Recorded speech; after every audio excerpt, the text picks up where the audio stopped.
I'm Iliada.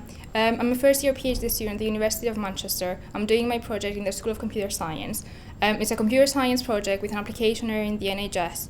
So Farr's motto is that data save lives.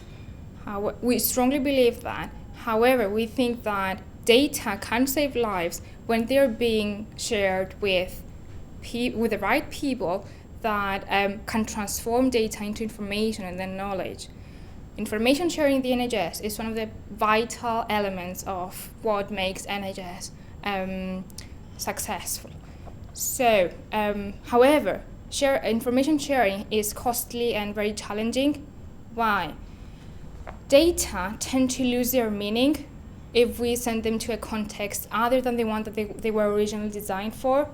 For a very simple example of that is that if we have this data element and send it to a UK location, it could be translated as the 1st of May. However, if we send it to a US location, it could be translated as 5th of January. That's not what we want. So information portability investigates the ability of information to survive its movement to different contexts. What we're trying to do in this project, we're trying to identify the challenges of data movement and assign some costs to them. So if we can identify those challenges and the costs, then we can say that a potential data movement or information sharing solution can be efficient or not. What we did so far is that we developed a methodology for identifying those challenges. We did an experiment with the methodology and we do have promising results. Our methodology starts with tracking the journey of data among organizations. Then we can identify the boundaries that the data has to face when they cross those boundaries and the barriers retrieved from the boundaries. After we do that, we can assign some costs to those barriers. Once we have the costs, we can do a cost-benefit analysis, and then finally we can come up with a decision that yes, this information sharing solution is possible and is feasible, and we're going to have some value out of it.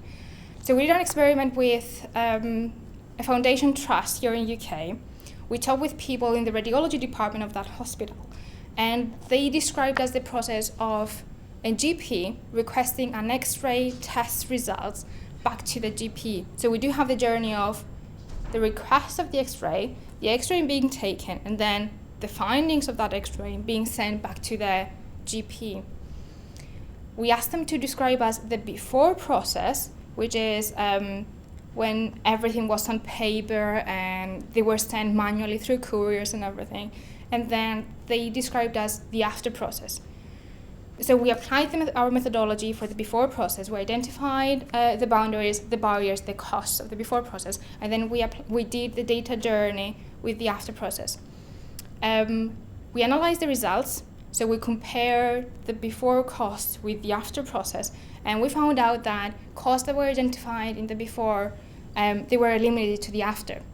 So that shows that we do have some promising results, and our methodology can identify some of the hidden costs that they were in the process, and that's a way to eliminate those costs and come up with an efficient data journey, an efficient data movement or information sharing or integration proposal. What does that mean? It means that we can help stakeholders to make better informed decisions on whether a potential information sharing or integration can be feasible or not, could be beneficial for the NHS or not. That means that we can avoid unnecessary costs. We can help stakeholders to enable clinicians, researchers, and patients to have the right information at the right time at the right location. So the goal for now is to finish my PhD. After that, there are several doors open. The project has a general application area.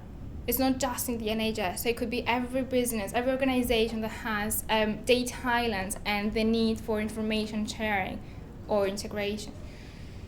So after my PhD, it could I could follow one of those doors. I don't know which one yet.